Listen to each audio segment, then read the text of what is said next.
Hello everyone, welcome to What If Goku Was in My Hero Academia and Wanted to Become Number 1 Hero Part 2. Before we start, please go support Reginald Loves and I'm for writing that awesome fanfic. Now let's begin. Blood flowing. A few days had passed since the USJ incident and Goku's body had almost been destroyed by Kaioken X20.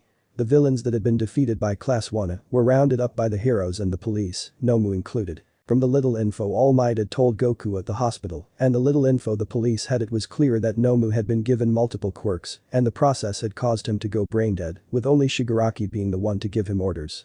Goku had returned to Class 1 with his wounds fully and his determination to become a hero still very much intact. He also now knew about All Might's true form and after discovering, albeit through trickery, that Deku also knew, he could now discuss the topic with his friend, but only in private.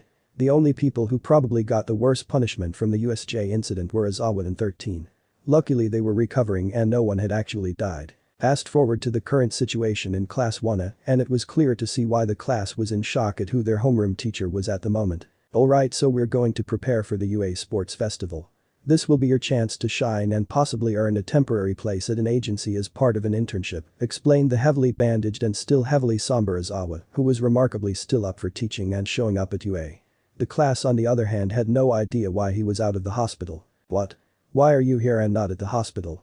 Yelled the pink-skinned girl called Mina Shido. The better question is, when do we get ourselves ready for the sports festival, Mr. Aizawa? Followed up Kaminari, who was pumped to get to show off his skill.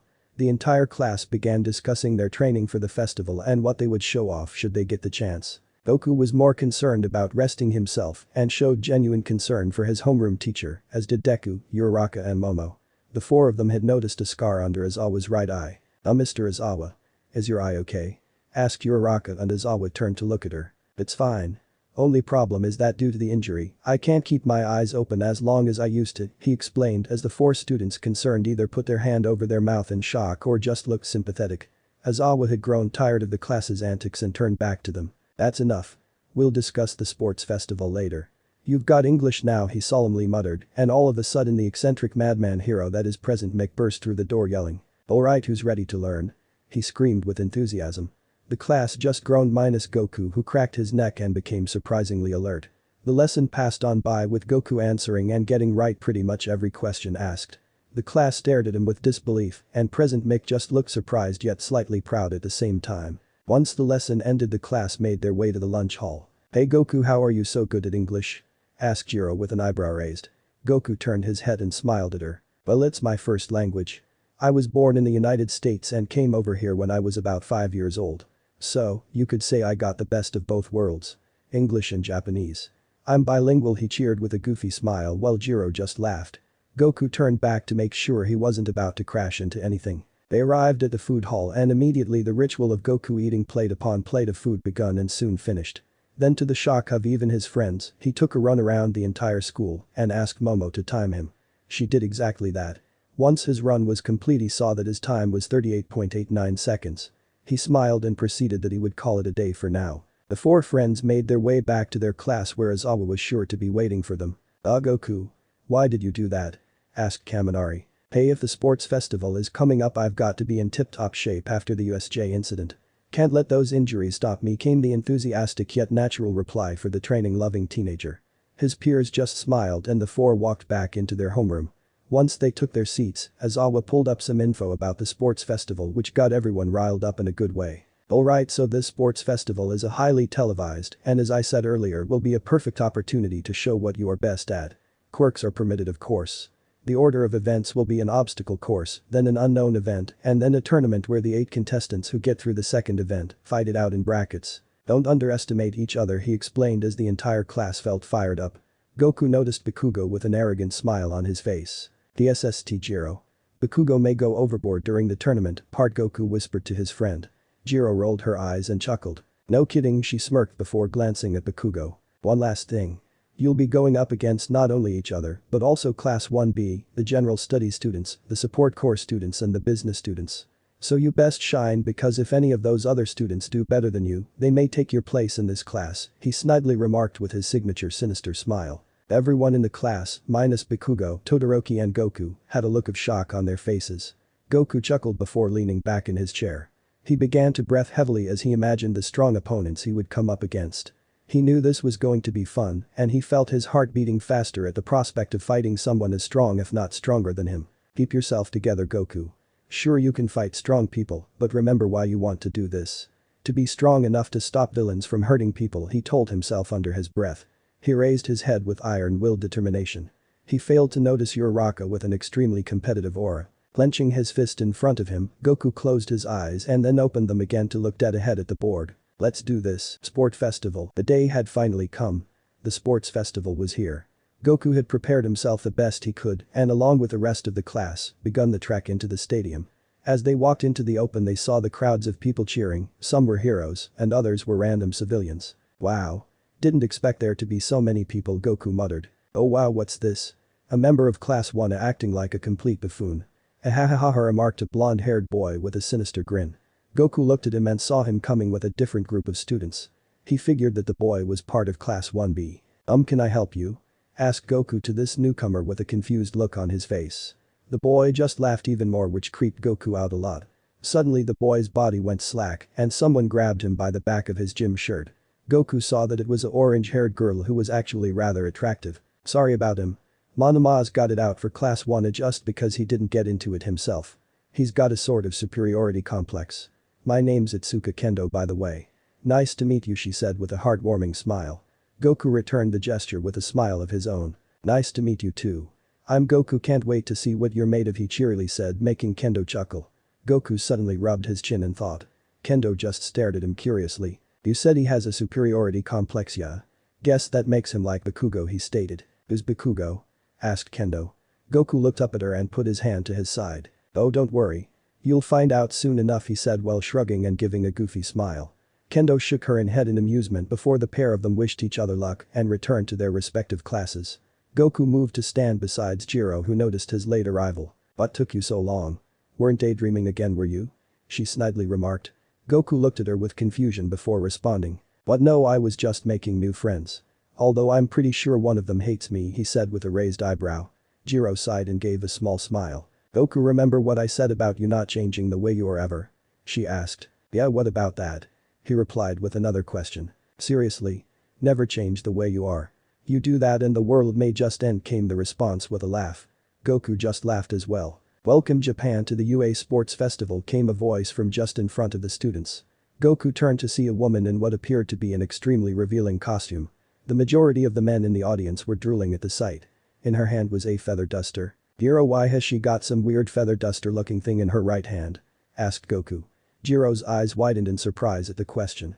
She looked at him and he saw that she was flushed. Oh Goku, what sort of question is that? That's not a feather duster, she stammered with Goku raising an eyebrow in response. Isn't it? What is it then? He naively asked. I'll tell you when you're older, came the quick response. Goku opened his mouth to respond but decided against it when the same woman spoke once more. Okay, before we get this sports festival underway, we will have an intro talk by the highest ranking member of the Hero Course practical exam. Give it up for Katsuki Bakugo, she exclaimed.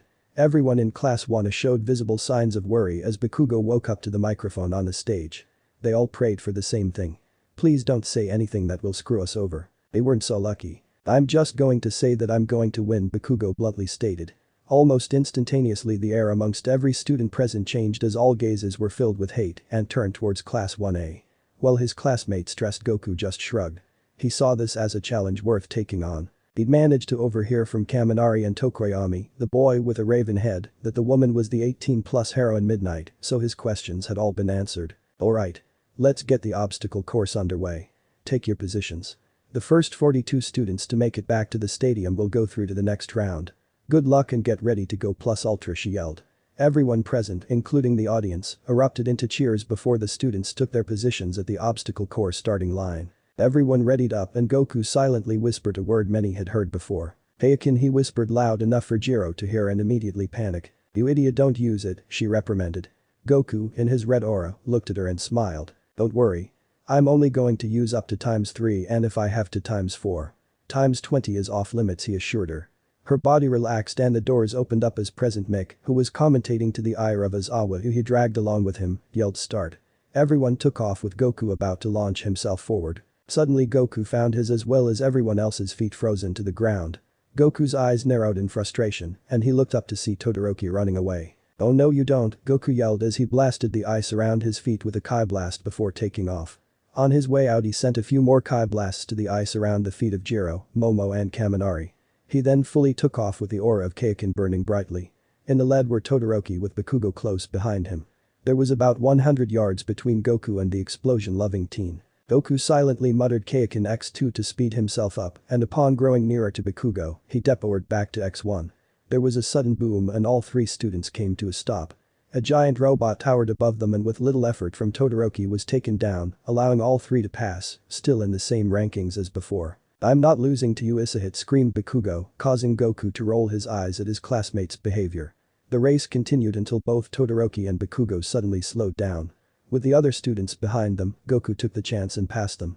All looked good until Goku found himself plummeting downwards with no way to stop his fall. "Damn, now I know why they stopped," he thought to himself while criticizing his lack of foresight.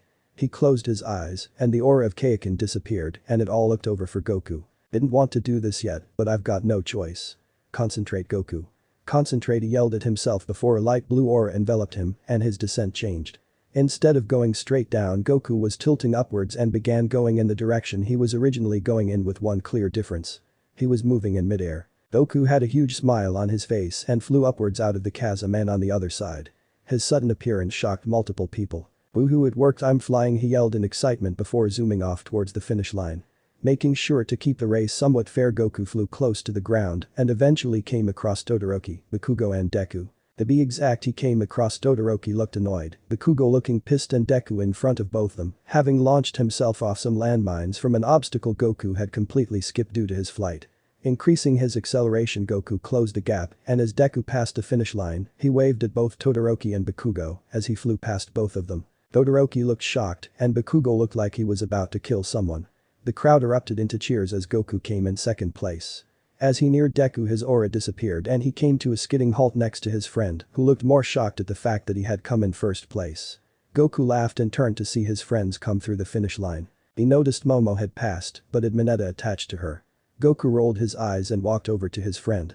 He grabbed Mineta by his shirt and pulled the purple-haired pervert of Momo. He chucked him away with Momo thanking him. "Don't worry about it. It's what friends are for," he said before giving a thumbs up. He turned to face Midnight, who began to announce the next event. "Congratulations, the first 42 of you are going through to the next round. This year it will be a cavalry battle. You will choose teams and then compete to steal the points of your competition. The points will be displayed on headbands. Oh, and by the way, your rankings in the last event will denote the points you have," she explained before clicking a button. The leaderboard appeared with the names of each person who finished the obstacle. Goku's name had 750 points next to his name, but it was the name above that concerned him. He looked over at Deku, who was visibly panicking at the prospect of the points he had. Deku had 10 million points. All participants gazed at him and he felt a target on his back.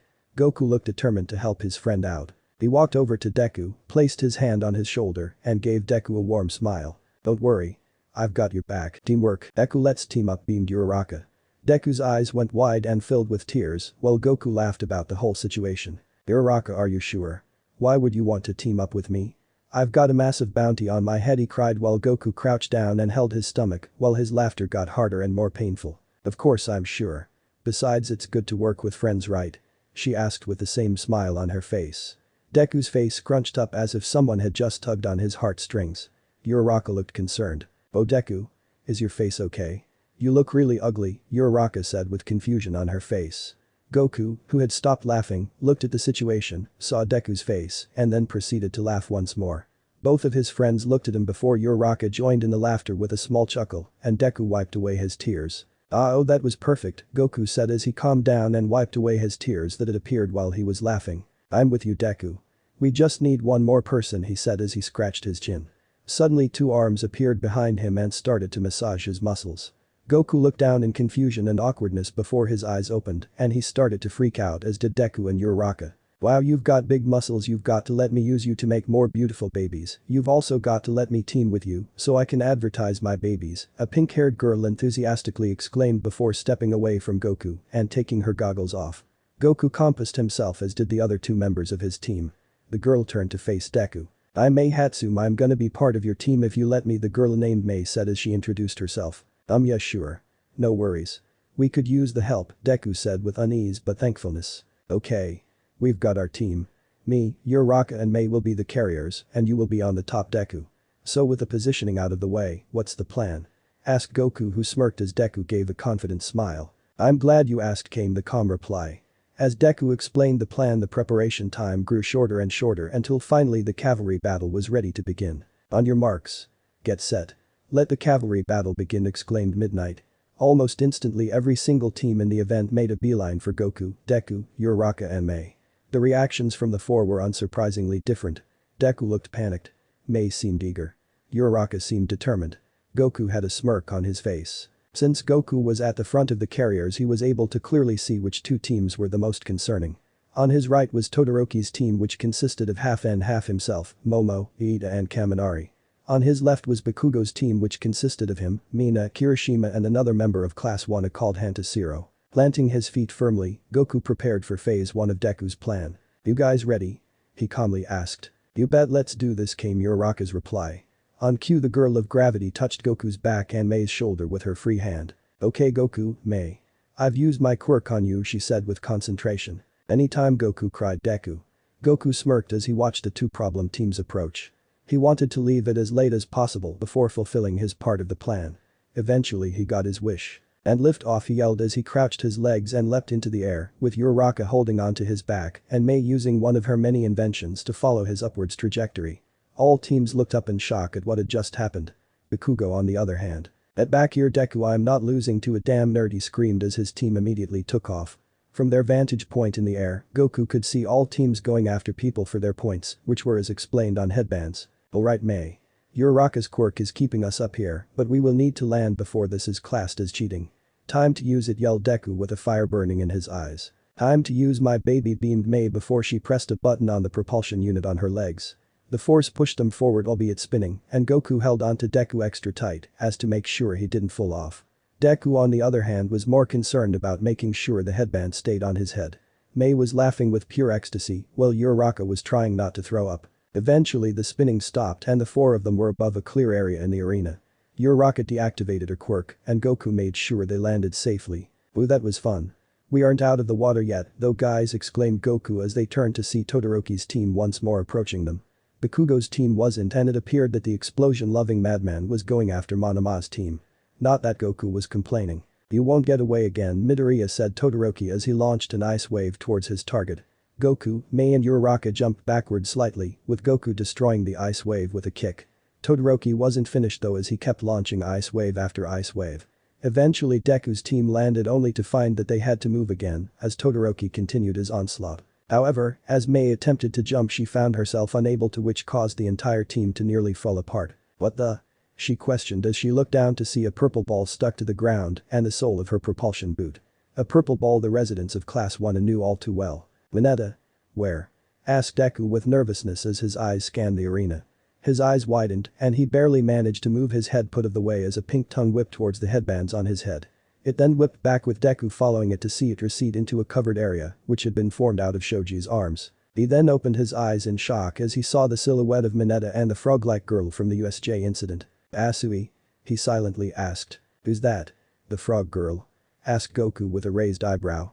Deku nodded. Yes. Her name is Tsuyu Asui, he responded.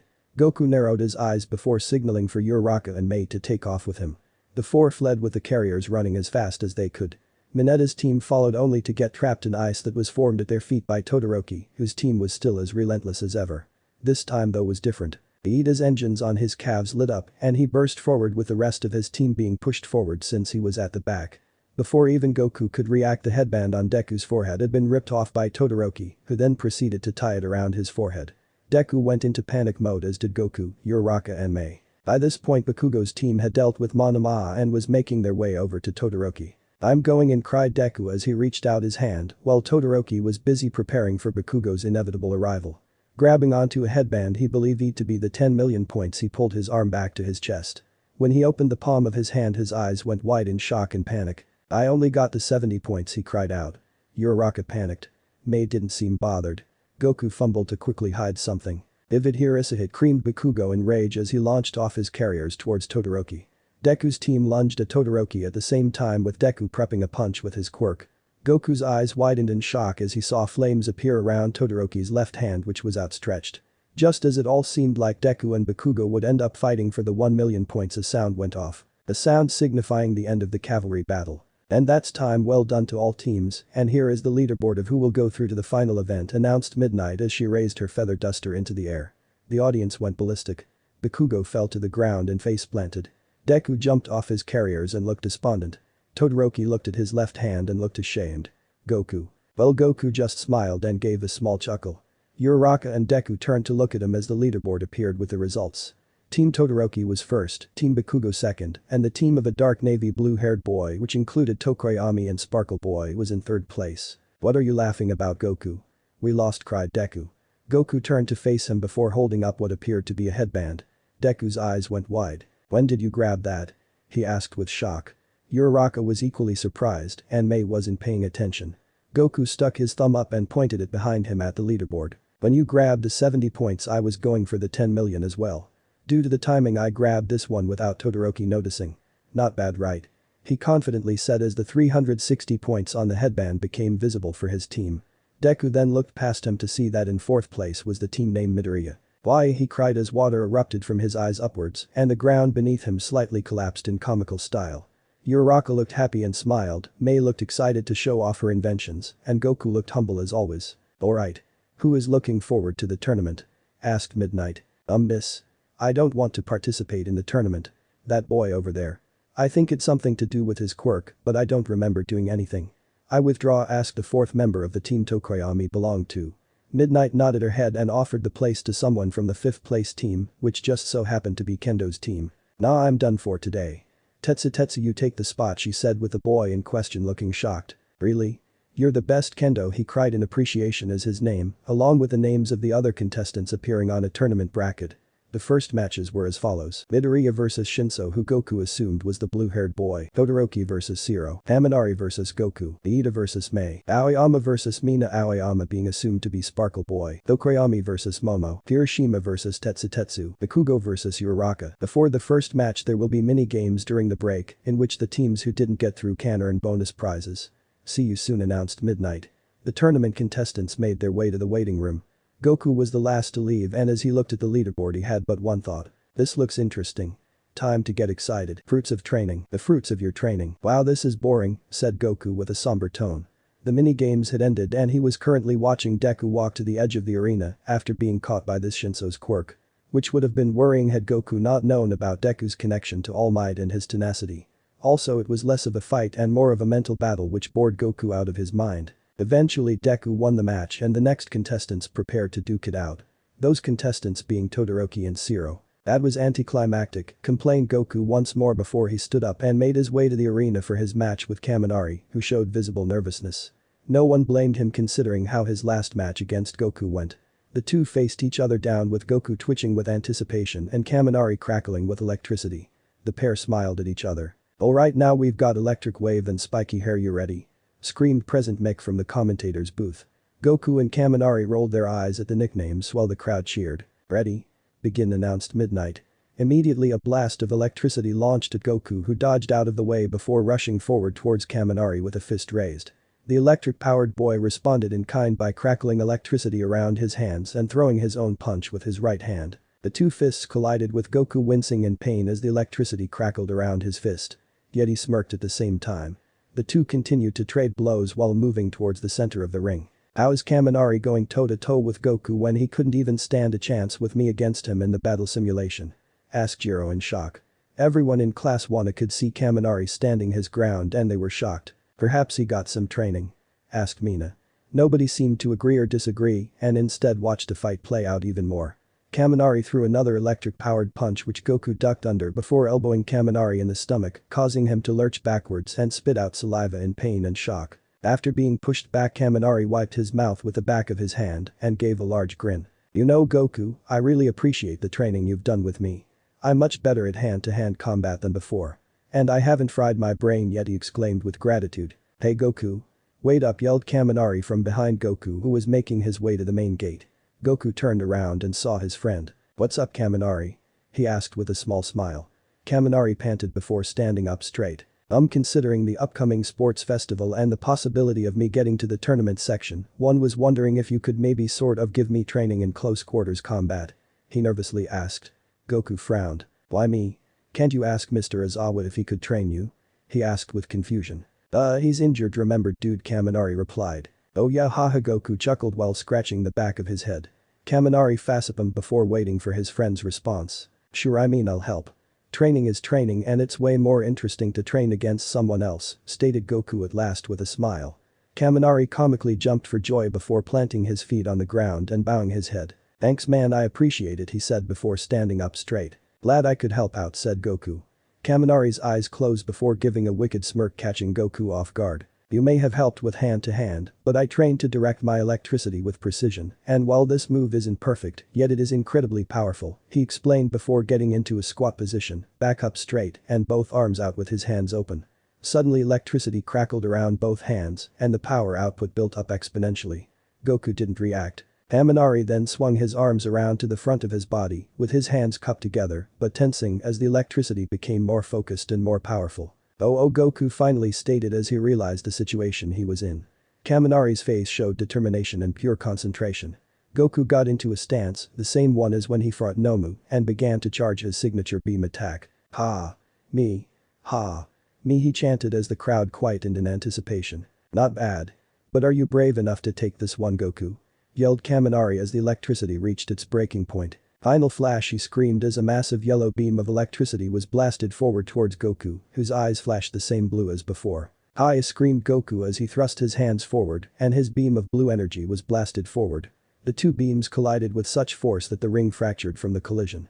Both Goku and Kaminari showed determination on their faces as the constant battle between their two beam attacks intensified. Brah! Growled Goku at the top of his lungs. Hey screamed Kaminari in response. You know, I'm really impressed, Kaminari. You've not only harnessed your electricity into one point, but you've created a beam of electricity out of it, said Goku with his eyes closed and his head slightly bowed. Thanks. It's pretty powerful, isn't it? Kaminari replied as his voice strained. It was clear that he was struggling to hold Goku's Kamehameha back. Yeah. But you forgot one thing, Goku said as he raised his head and his eyes opened with mischievous intent. Kaminari's eyes opened in shock and disbelief. No, don't you dare, he cried. His efforts to hold back the Kamehameha were in vain as Goku uttered a single word. Heiken, screamed the now red-covered boy. The Kamehameha grew larger with energy and power and easily overwhelmed Kaminari's final flash, which dissipated in a crackle of electricity. Screamed Kaminari in pain as the Kamehameha enveloped him, blasting him backwards out of the ring. As the dust cleared, the audience could see Goku Deppoard standing up straight and Kaminari unconscious outside the ring. The crowd erupted into cheers and Goku shook the remaining blue Kai from his hands in victory. He then made his way over to Kaminari and saw his friend being taken to the infirmary. Goku wins, screamed Present Mick as the cheers from the crowd grew louder. Goku breathed heavily before smiling. He made his way back to his seat up in the stands and proceeded to watch the next lot of matches. He was impressed by what he saw and felt anger when Bakugo brutally fought Uraraka. Suddenly someone sat down next to him and to his relief he turned and saw Kaminari fully healed with a few plasters on his arms and face. Sorry about that, Kaminari, Goku apologized. His friend just waved his head in response and smiled at him. Don't worry about it. It was a fair match, although I think you were holding back regardless of your Kaiken, his friend said. Yeah. If I'd gone full strength you'd be dead, Goku awkwardly stated while scratching the back of his head. Kaminari went eye-wide at that statement. Seriously?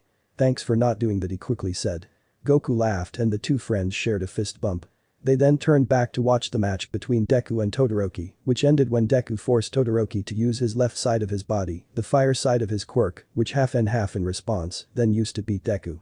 The green-haired boy was taken away to the infirmary. Goku stood up to go see him when he remembered that he had a match against Iida. Due to unforeseen circumstances, Tenya Iida has withdrawn from the sports festival. His match against Son Goku has therefore been cancelled, with Goku going through to the next round against Todoroki. Sorry for the inconvenience, announced Midnight over the intercom. Goku's face morphed into one of annoyance and sadness. Yet he also felt concern for Iida, who had mysteriously vanished. He sat back down and watched the next two matches. Once Tokoyami had beaten Mina and Bakugo had beaten Kirishima, he made his way to the ring to face Todoroki, who looked unsure of himself. Goku decided to break the ice. Look, I can see you are contemplating whether you should use your fire or not.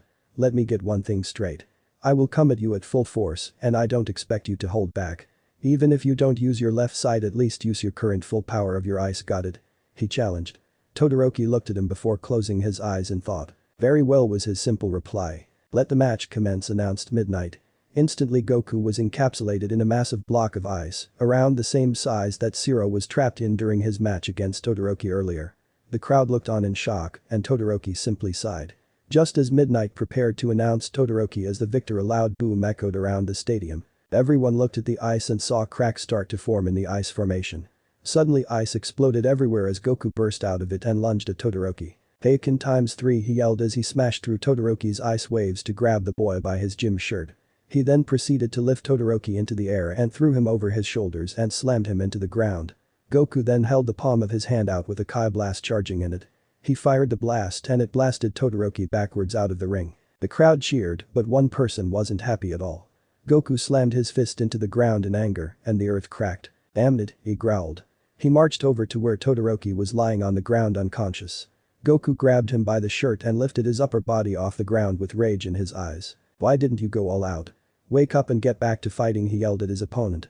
He raised a fist and looked geared to throw a punch before losing the motivation and dropping his fist down to his side and letting Todoroki's shirt go. He then stood up and closed his eyes as he powered down to his base state. Go on. Say it, came his emotionless command to Midnight, who simply nodded and did as instructed. The winner is Son Goku, she announced with the boy in question walking back to take his seat in the stands. He sat down in frustration and didn't react to anything anyone was saying. Once the match between Tokoyami and Bakugo had begun, Goku simply stood up and made his way to the waiting room where he sat down in silence. After a while the door slammed open and Goku looked up to see Bakugo standing in the doorway in confusion and annoyance. The hell are you doing in here? He questioned menacingly. Goku didn't react. This is my waiting room, he replied. Bakugo went to say some more when he suddenly noticed that he was indeed in the wrong waiting room. Not wanting to look like an idiot, he kicked a chair over and got in Goku's face. I want you to go all out against me, you got that? He threatened. Goku just looked him dead in the eyes. Likewise was his reply. He didn't know why, but Goku's reply really pissed Bakugo off. He stormed out the room. A few moments later someone came to collect Goku and he made his way to the arena where he faced down Bakugo. To the audience the match appeared like it was going to progress like the others. Little did they know that something would happen that would change both contestants forever. Fury.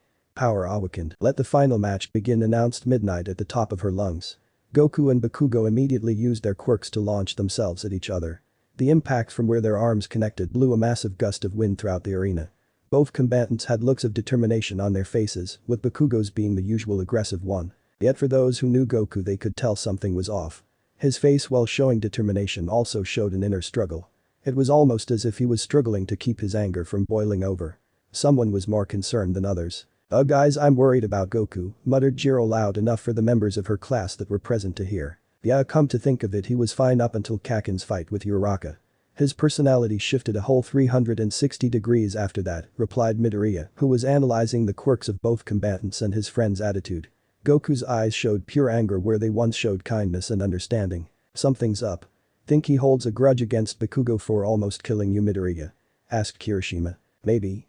Kakin's most likely made a bad impression, came the response from the green-haired boy.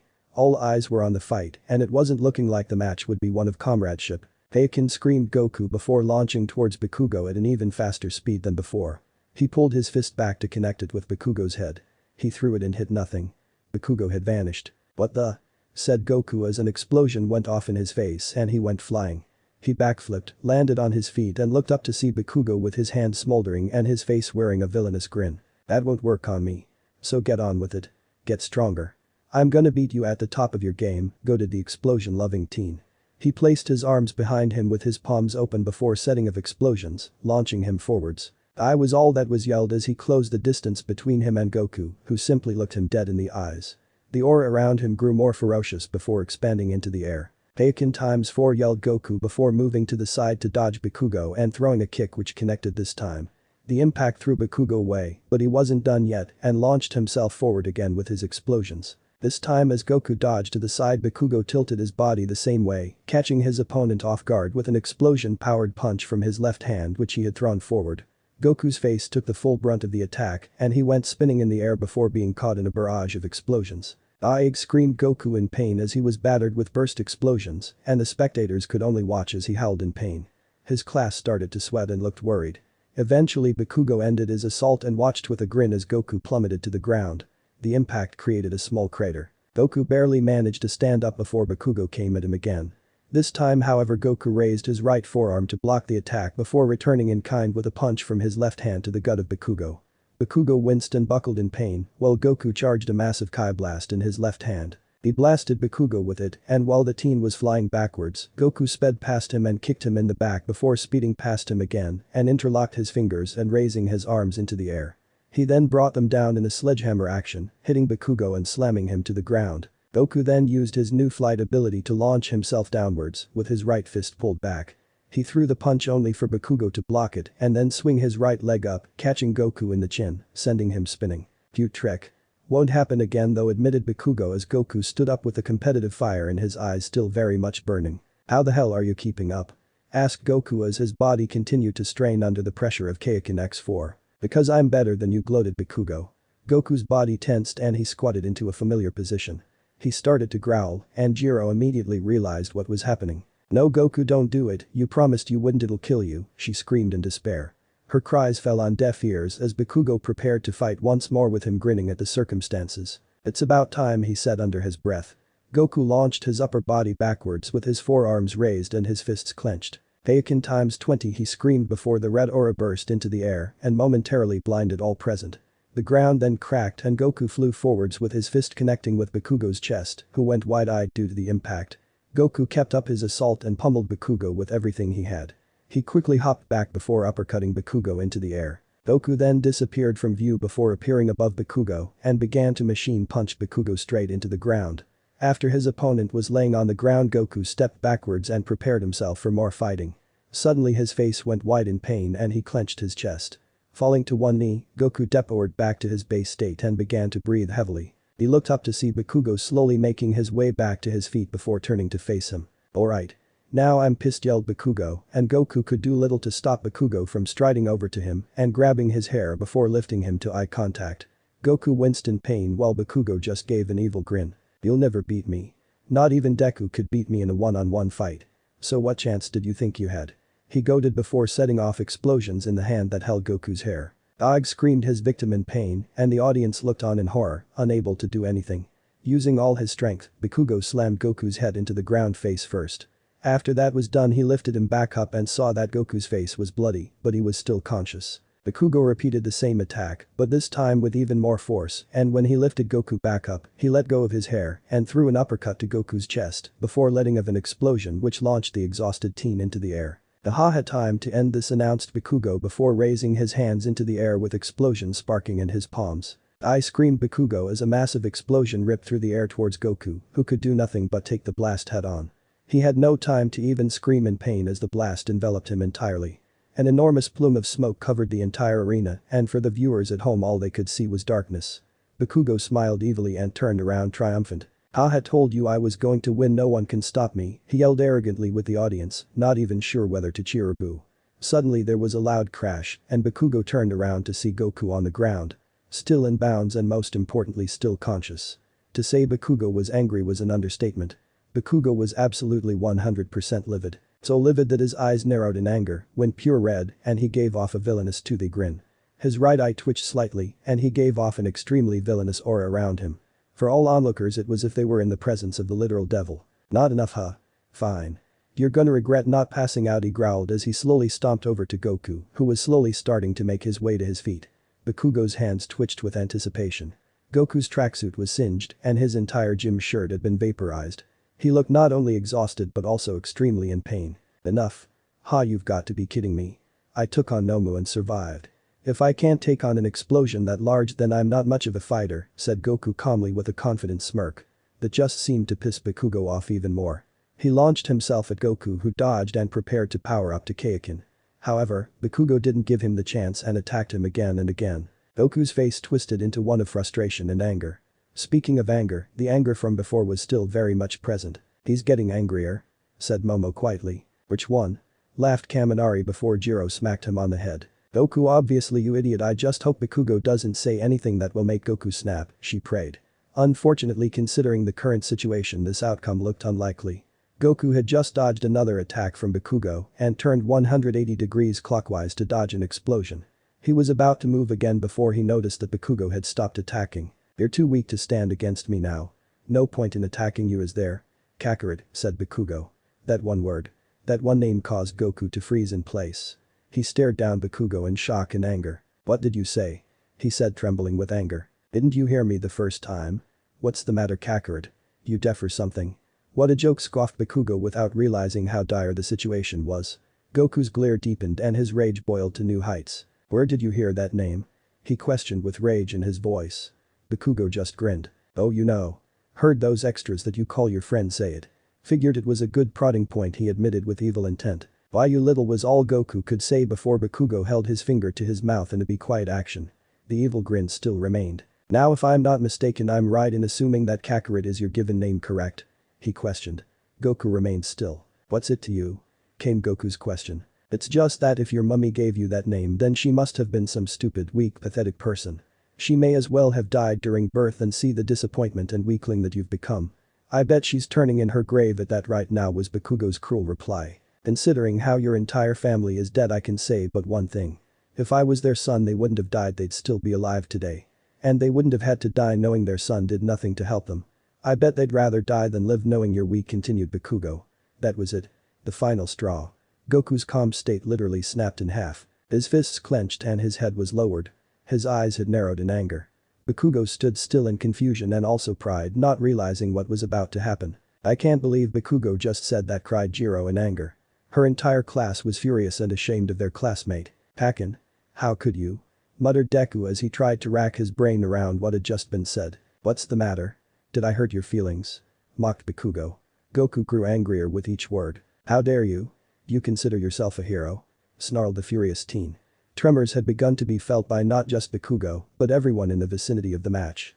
Present Mick, who had been silent a long time, was freaking out in the commentator's booth while Izawa looked on in concern. "Yeah, I do. I'll be number one, I'm better than all you pathetic extras," exclaimed Bakugo, who couldn't sound more arrogant if he tried. "Damn you. You heartless, ruthless, arrogant, self-serving bastard," growled Goku as the anger in his voice skyrocketed. His head lifted up, he snarled, and then his head dropped back down again. He did this twice in a row. Yet what was more peculiar was what was happening to his hair. His messy yet spiky black hair was standing up by itself and turning an iconic golden. Class 1 recognized this, or kind of recognized it. "That's familiar. It looks almost like what happened to him when we were at the battle simulation. That golden aura is even flashing on and off again," announced Kirishima quietly for only his class to hear. They all looked at him in shock and worry. They turned back to the match and saw the ground start to fracture. Suddenly there was an almighty boom as there were multiple lightning strikes around the city. The damage caused was great but not unmanageable to deal with while the match was going on. "RRRRR. Rai!" screamed Goku as his pupils disappeared and he pulled his head back, his hair spiked up, and the golden aura completely enveloped his body. The golden light that emanated from him blinded the entire stadium and went on to envelop the surrounding area around the stadium. When it began to die down, all present saw it recede around where Goku was standing, completely enveloped in the gold aura with only his eyes truly visible. The aura receded into him and his body became clearer to see. His tracksuit bottoms were still ripped, but besides the golden hue around him, what caught the eyes of everyone present was Goku's now greenish-blue eyes and spiky golden blonde hair which was standing up. His body had slightly changed as well, with his muscles now being more defined. Bakugo looked shocked and slightly terrified at the figure before him. The audience felt fear as well, but also awe. They had just been witness to Goku achieve a powerful new form. Goku moved slightly to glare at Bakugo, who stepped back in fear before clenching his fists and placing his right foot forward. "Do you think changing your hair color will save you?" "You're wrong," he screamed. Goku didn't react and just continued glaring at Bakugo, who had placed his arms behind his back with his palms open. "Time to die," yelled Bakugo as he launched himself forwards and then into the air using his explosions. Using the force from his explosions, he launched himself further into the air and forwards, before using them to launch himself into a spin which turned into a giant corkscrew attack of explosions. The attack was heading straight for Goku, who still hadn't moved an inch. Bakugo uncurled from his spin and threw his right arm forward at Goku, with his hand open and a massive explosion brewing. "Oh, it's her impact," he screamed as the attack connected with Goku. The explosion ripped through the air and Jiro looked concerned for her friend. The smoke and dust that had been thrown into the air dissipated to reveal Bakugo in the air with his arms still out. He held a smug look on his face which turned into one of fear. His attack hadn't connected with Goku like everyone originally thought in the way everyone thought. Instead, everyone could see that Goku had his right hand out and had caught Bakugo's hand with the teen in question, so caught up in beating Goku that he hadn't noticed. Goku was unscathed from the attack. Clenching down on his opponent's hand, Bakugo cried out in pain as his hand was being crushed from barely any effort from Goku. Goku then let go before performing a roundhouse kick to Bakugo's stomach, sending him flying. Goku flew past Bakugo and grabbed the back of his head in a firm grasp. He began to squeeze again and uppercutted Bakugo slightly into the air before appearing above him, placing his right hand on Bakugo's face and slamming him into the ground. This formed a massive crater. Goku stood up straight and brought Bakugo up to eye level like the latter had done before.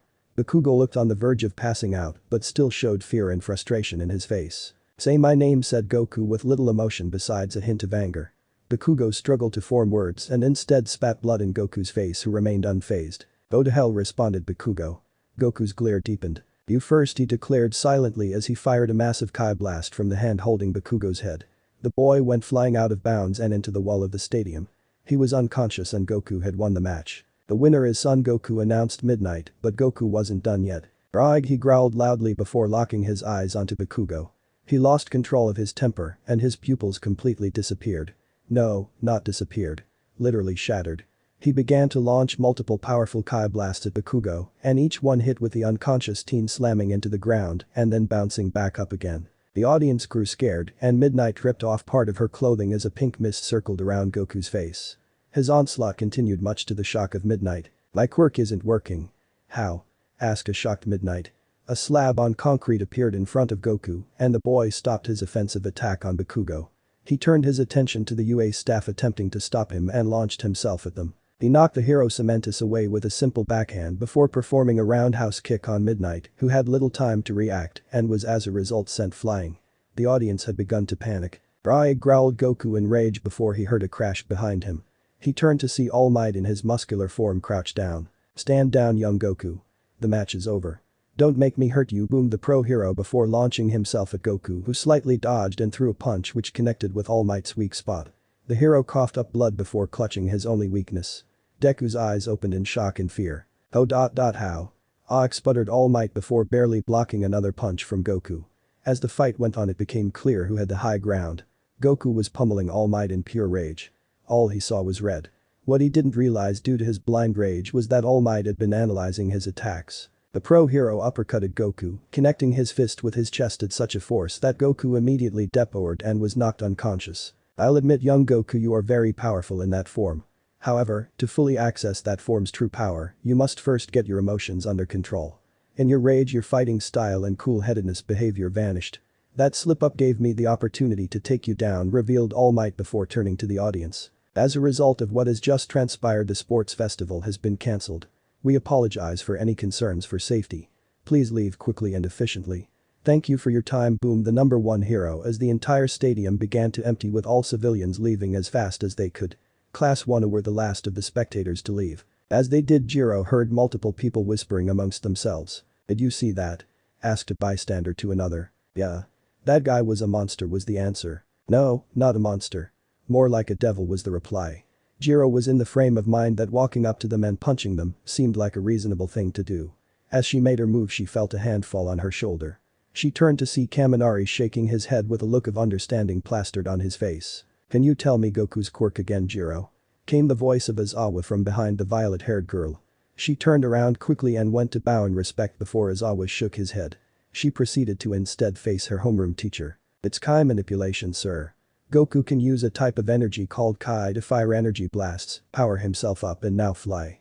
His main form of Kai empowerment is Kaioken, although that may change now due to him finding a new means of using his Kai to grow stronger," she explained. Aizawa remained motionless and expressionless. This unnerved Goku's three main friends. Momo broke the silence. "Why do you ask, Mr. Aizawa?" she asked with curiosity. Aizawa looked at the three before sighing. "Because Yayoi Rozu, that form wasn't a part of his quirk," he admitted. The three tilted their heads in confusion. Noticing this, Aizawa sighed once more. "That form wasn't created at will. I doubt he even realizes that he powered up. It only manifested once his rage exploded, which means something else caused it," he explained. "You mean Goku has another quirk?" asked Kaminari in shock. "Perhaps. Or I could be wrong, and it could just be that his quirk evolved in a certain way. Who knows? I doubt he'll let anyone run any tests on him. Although we may have to show him the footage so he knows what he can work towards now, he responded calmly. People think he's a freak and a monster. Bakugo's the reason that Goku reacted that way. They should be calling Bakugo the monster, cried Jiro in anguish. Although they hated to admit it, Kaminari and Momo had to nod in agreement. Had Bakugo not made those comments about Goku's family, the whole situation wouldn't have happened. People can form their own opinions about whoever they want, and honestly I don't care. That kid's come too far and dealt with too much pain and loss to let a few comments get to him, said Aizawa with genuine compassion, shocking the three students standing before him. Although you three could do me a huge favor, he muttered. Anything, responded Jiro quickly. Momo and Kaminari agreed. Keep an eye on him. Make him feel wanted. Help him relax. Be his friends, commanded Aizawa with sincerity. Oh, and most importantly, don't let him anywhere near Bakugo. You got all that? He asked. Yes sir, cried all three students in unison. Aizawa smirked. Good. Now get home. I'll see you tomorrow in class. I've got an important announcement to make, he commanded, and with that the three students went their separate ways. Aizawa suddenly got a buzzing in his pocket and using his free hand he took out his phone. His eyes widened at who was calling. What's up? He asked. His face morphed into one of surprise. No way. You want to train him? You want to help him harness his power? Yes, I know he's strong and prone to make rash decisions. The kid lacks common sense, okay? Alright. Either two things will happen now. Either you'll be his only offer or he'll get others. Either way the choice is his. Okay, I'll take this into consideration. Thank you. Oh, and one last thing. When you take him under your wing, do me a favor. Call him Goku and not Kakarot. That will raise flags that not even you can deal with. Got it? Good. Anything else I can help you with? Okay, thanks for calling. Be in touch soon, was the conversation from Aizawa's side. Aizawa ended the call and placed his phone back in his pocket. He looked up to the sky and sighed. Son Goku. The kid who keeps pushing his limits just got an offer from one of the best martial arts teachers around. If he says yes to the offer, then he gets a whole week to start the training to hone his new form. Why do I see this not ending well at all? The name says it all. The sports festival was over. Goku had sort of won, but the festival was cancelled for some reason. A reason he didn't know about. He did notice that his classmates were acting differently around him, which was puzzling. Aizawa was in the process about discussing the results of the sports festival before catching everyone's attention with some important news. Today you will choose your hero names, he announced, with the entire class erupting into chaos over the excitement. Aizawa didn't exactly see the funny side. Quiet, I wasn't finished, he commanded. The entire class froze in fear and then immediately sat down. As I was saying, each of you will choose a hero name. These don't have to be set in stone, but they will be required for your next task, he explained. What do you mean, Mr. Aizawa? Asked Uraraka. The board behind his suddenly lit up and the names of several students appeared. Next to each name was a bar of varying lengths and next to the bar was a number. These are all the students that received offers from pro heroes to partake in an internship at their agency for a week. Those who didn't receive any offers will be given a random internship. You will be working alongside the hero whose offer you take. Your name will what you will be referred to while you do hero work, which is why it is important you get it somewhat right the first time. Pick something that says a lot about who you are, continued the underground pro. The class nodded but also looked on in interest at the offers on screen. Wow, Todoroki got the most. Really? Thought it would be Goku, you know. Kirishima asked, with Goku's interest being piqued. They probably got scared and unsure after Goku went berserk, responded Toru Hagakure, the invisible girl. Goku's left eyebrow raised in confusion. What are you talking about? He asked, with the two classmates in question looking at him in panic. Oh, nothing, don't worry, just pretend we didn't say anything, said Hagakure quickly, while Kirishima attempted to calm himself down. Well, you kind of went all golden and your hair was blonde and standing up. Don't you remember? He asked, curiously asked as Goku rubbed his chin and thought. Nope, nothing. I remember getting angry, but that's about it, he shrugged. You mean you remember everything, Bakugo said. Came the reply. At the mention of that name, Goku's body tensed in anger and his eyes narrowed into a glare. You talking about me, stupid hair? Came a yell from the other side of the room. Kirishima looked behind Goku to see Bakugo standing up and showing his typical violent behavior. He walked over and noticed Goku not reacting at all. What's up, you idiot? I'll make you pay for what you did to me, he threatened. Aizawa observed what was happening. Goku's eyes flashed to the same greenish blue from before and he was enveloped in the same golden aura, his hair once again standing up and blonde. He stood up with his class showing fear. Turning to face Bakugo, he simply glared. Back off now, he said. Bakugo was furious. Oh yeah? Let's take this outside, I'll beat you this time, he yelled as he got in Goku's face. Aizawa watched the confrontation not with anger at it disrupting the lesson, but instead with intrigue. So anger activates the form. Interesting, he closed his eyes in thought. When he opened them again he saw Bakugo on the ground against the wall. The class was in shock and fear, while Bakugo appeared to be quiet due to what had happened. What confused Aizawa even more was the fact that Goku hadn't moved. However, it was clear to see that due to Goku's raised fist, Bakugo had been punched with barely any effort. "That's it, you're dead, you think you're cute?" screamed Bakugo, who jumped back to his feet. Goku simply looked at him. "Nah. I'm adorable," he smirked before aiming his hand, which was charging a Kai blast directly at Bakugo. Just as he went to fire it, the blast disappeared and Goku reverted to normal. He looked around in confusion before realizing his quirk had been cancelled out. He slowly turned his head to see Aizawa with piercing red eyes. "Well, I appreciate you sorting Bakugo out for me. I will not in any way condone more violence," he said with a serious tone. Goku, fearful for his well-being, nodded and immediately sat down. "Time to quickly address the elephant in the room," Aizawa said as his eyes reverted to normal. "Goku, this is footage from the sports festival that depicted you transforming and beating Bakugo into literal submission," he said with Bakugo flinching in anger. Goku's eyes widened in 3 different ways. Amazement, fear and horror. The video ended and Goku looked at his desk trying to contemplate what had happened. That was me? So when I got more powerful just now I transformed again," he muttered in self-disgust. Aizawa pitied the young hero in training. "Yes. I can't say this lightly, but you endangered every person present when you lost control over your newfound power. If All Might hadn't stepped in, well, I don't even wish to discuss the worst case scenario," he admitted. Goku looked up again at the offer board before feeling tears well in his eyes. "So that's why I don't have any offers. They see me as a dangerous burden." He felt tears fall. Jiro's heart began to break at her best friend's situation. "Yes. The public is going to be wary of you now. The only thing you can do is regain their trust by harnessing that power and choosing a name that instills hope," explained their teacher. Goku looked up and wiped away his tears. He smiled and nodded at Aizawa, who simply nodded in response. The door then opened as Midnight walked through with her mask off. She gave her signature seductive smile before her face morphed into one of maturity. "Hey kids. I'm here to help you decide what your hero names will be," she said. "Yeah. I'm going to sleep. Make them good," yawned Aizawa, who laid down in his sleeping bag. Midnight turned to face the class. "Alright. You've got 5 minutes to choose a name. Then you'll come up to the front and announce it. If it needs tweaking then you'll tweak it. Go," she cheerily said. The class got to work on their names. Well, most of the class, that is. Goku was stumped. He had no clue what to go by. He wanted to get it right the first time. Son Goku? Not too bland. Kakarot? Hell no. Said I'd never use it. Damn, I'm lost, he muttered to himself. "And time, who wants to go first?" asked Midnight. Goku looked up in shock. 5 minutes is up already? Oh, I'm so screwed, I've got nothing, he thought in panic. Goku blanked out and focused on his name rather than those of his classmates. He still got nowhere. However, the name of his now most hated classmate caught his attention. "Ping Explosion Murder," announced Bakugo with arrogance. "Yeah, no. Too violent," sighed Midnight. "What do you mean?" yelled Bakugo in response. "She means you sound like a villain." "Oh wait, you may as well be one," came Goku's snide remark as he smirked. Bakugo literally lost it and attempted to lunge at Goku, but was held back by Midnight and forced to sit down. The naming process continued and Goku still had nothing. He figured maybe getting idea from his classmates would help. Jiro suited her and Goku gave her a thumbs up. Momo looked as if she lacked confidence when revealing hers and Kaminari sounded really cool. Yet none of those helped out Goku. That was until the teen with a habit for breaking his bones stepped up. I chose this name as it used to be a nickname that meant weak. But thanks to my friends, I'm going to make it the name of a hero who doesn't give up, triumphantly announced Deku as he flipped his board over to show his hero name as Deku. Huh. So mine and Chaco's nickname for him is his hero name. Neat.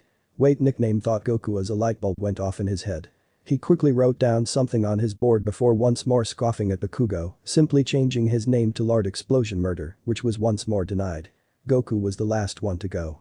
He made his way to the front before looking at his board. He nodded and smiled at his choice before looking up at the class. "So I was given this nickname years ago.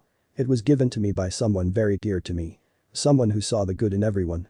He used to say that if everyone has some good in them, then I must be the exception as my heart is pure. Which is what this name mean. Pure-hearted. I know I have to earn back the trust of the public and I hope you guys can look at me in the same light as before the sports festival. So yeah. Without any further ado, here it is. My hero name," monologued Goku before flipping his board around with a majority of the class's eyes lighting up and Jiro beaming for her friend. "Call me Nimbus," said Goku with a heroic look plastered on his face. Midnight clapped her hands with joy. The class, minus Bakugo, Todoroki and strangely Iida, began to chant the name Nimbus over and over again. Goku smiled and thought about how proud his grandpa would be of him. Yet unknown to anyone in the room there was one person who had a small yet unnoticeable reaction. On the floor huddled into a sleeping bag was Aizawa. He had a small smile plastered on his face. Couldn't have put it better myself. You're going to like him a lot. Rashi whispered the hero before drifting off to sleep. The training of Turtle Hermit, this looks like the place. Not gonna lie, was expecting something more for someone who calls himself a one-of-a-kind martial artist. Guess the one-of-a-kind part is kinda accurate. This is certainly the strangest martial arts dojo I've ever seen, Goku said to himself. He was currently standing in front of a house which simply had the name Kame House plastered on the front of it. Didn't seem as if anyone was home. What was weirder was that to get to the house Goku had to go way out of his way. The house you see was on an island off the shore of Japan, with literally no other signs of civilization in sight. Goku thought back to how this was to be his new internship home for the week. Goku hang back a minute, said Aizawa without lifting his head from the position it was over his desk. Goku was in the process of walking out with Jiro when this was said. Sure sir. Go on ahead Jiro. I'll catch up with you, Goku suggested to his friend. Okay. See you in a bit, Goku, she responded before going off to the canteen for lunch. Goku turned around to see Aizawa standing in front of him with a piece of paper in his hand. He offered it to Goku, who nervously took it in confusion. What's this, Mr. Aizawa? He asked. It's an offer for an internship, obviously. You received it the same day as your, what should we call it, outburst, explained Aizawa with slight annoyance. Goku's eyes widened and he looked at the slip of paper again. Oh. That's so kind of you, Mr. Aizawa. You didn't have to give me an offer out of pity. I would have been fine regardless, came Goku's naive reply. Aizawa's eye, his bad one mind you, began to twitch in annoyance. It's not from me. It's from an old hero who has retired. He was one-sided and arguably still is a one-of-a-kind martial artist. His name is Mutant Rashi, came Aizawa's irritated reply. Goku rubbed his chin and raised his eyebrow in thought. Mutant Rashi? Mutant Rashi? Oh, that's right, never heard of him, he cheerfully exclaimed. Aizawa mentally facepalmed. Doesn't matter. He is your only offer, so you best take it up if you want it, he said. Oh yeah, I'll take it, he's a martial artist, right? What a better person to teach me than I guess, Goku responded while waving his hands as not to show ungratefulness. Good. Just so you know, he lives on an island off the coast of Japan. Look for a single house that says Kame House on it. That's him, Aizawa finished. Goku nodded. They said their goodbyes and Goku made his way to the canteen where he gathered his usual amount of food and sat down next to Jiro. His friend smiled and her curiosity got the better of her. So what was that about? She asked. Oh, you know, I've got an offer for an internship.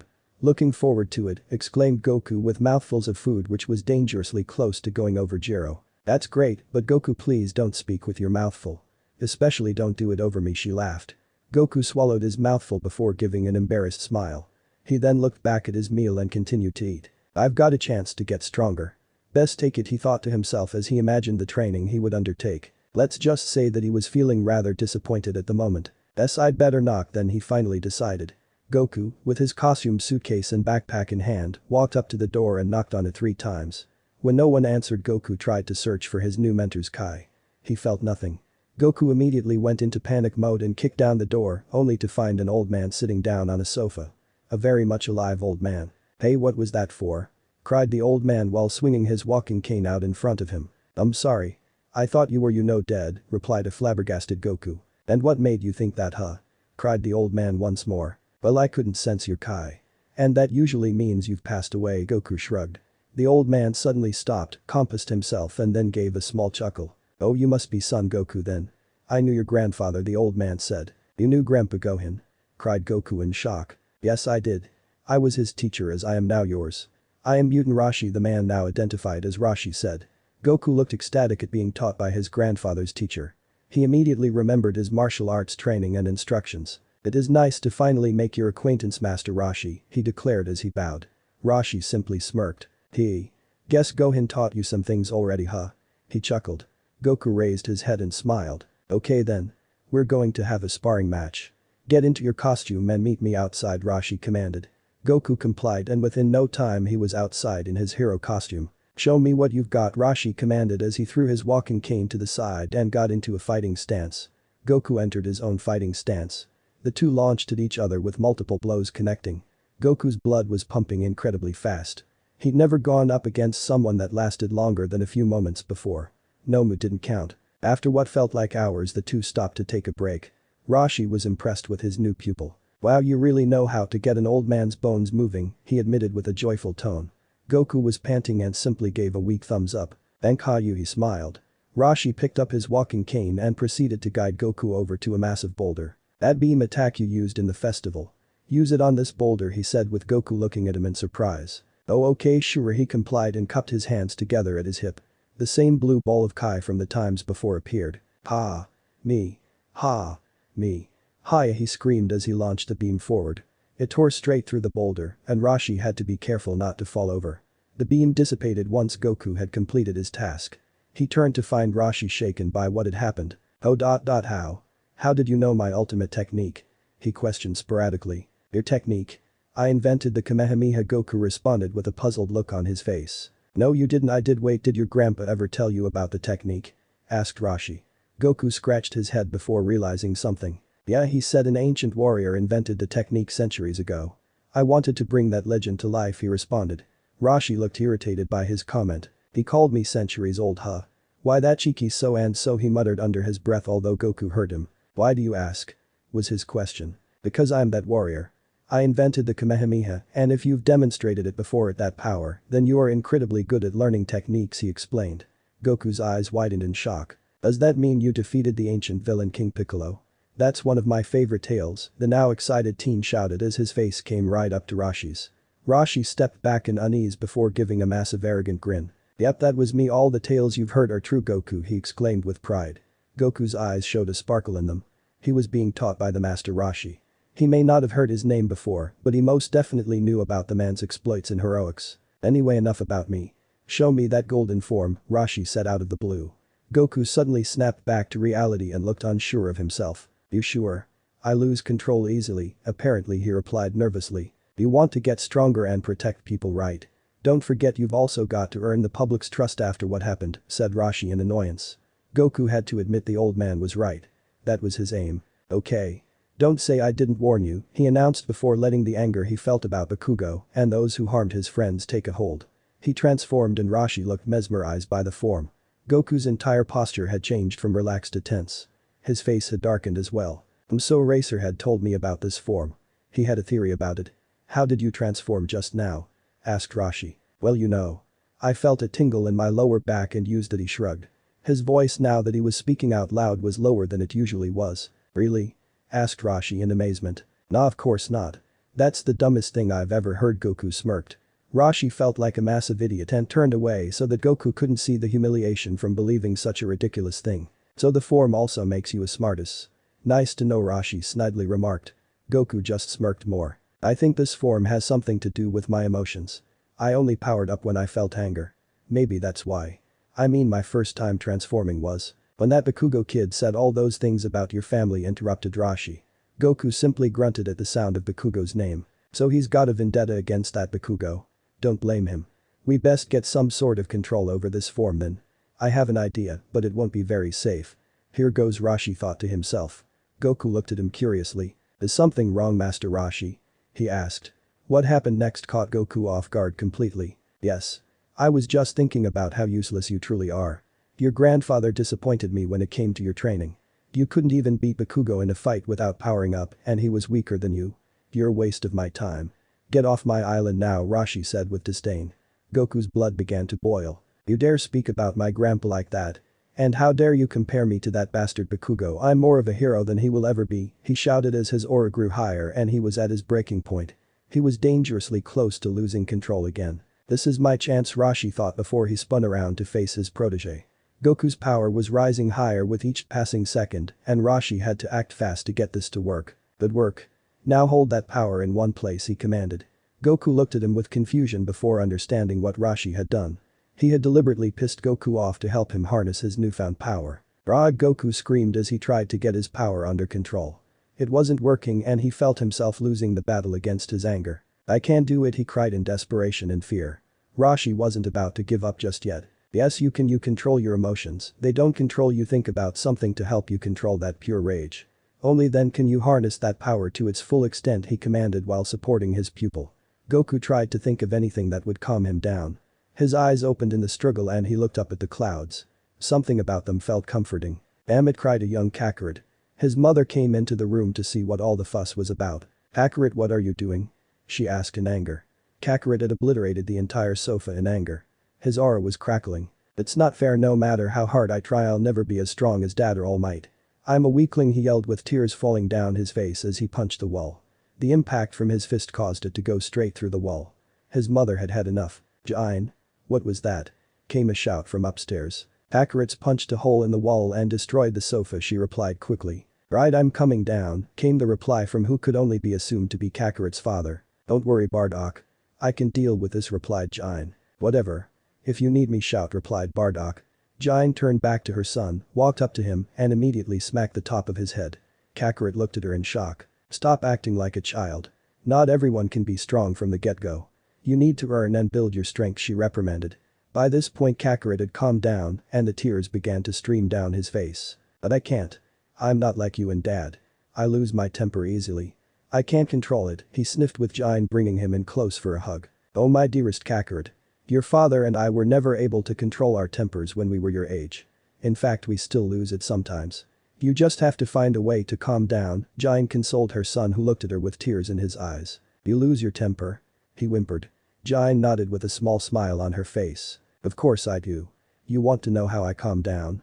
She asked with Kakarot nodding. I think about you and your father. I think about how you were the best things to ever happen to me.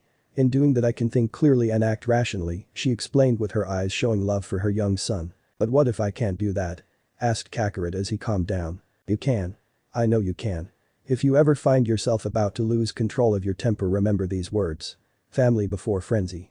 You got it? She asked as her smile grew bigger. Kakarot had composed himself by this point and looked around the room. Sorry about the wall and the sofa, he apologized, expecting his mother to scold him. Instead she laughed and held him closer. Forget about it. The wall can be easily fixed and the sofa needed to be replaced anyway, she soothed her young son. Kakarot laughed as well. He stood up to go get his father to help with cleanup when he heard Jine call him. Oh, and Kakarot. What should you remember to say when you are angry? She asked with importance. Kakarot stood on one step and leaned over the banister. Family before frenzy, he replied with happiness. Correct. I love you, Kakarot, came the 100% genuine loving response from Jine. Love you too, Mum. Family before frenzy, Goku muttered to himself before closing his eyes and picturing all the people he considered family and cared about. His mum and dad. Grandpa Gohan. Deku, Uraraka, Kaminari and Momo. Jiro.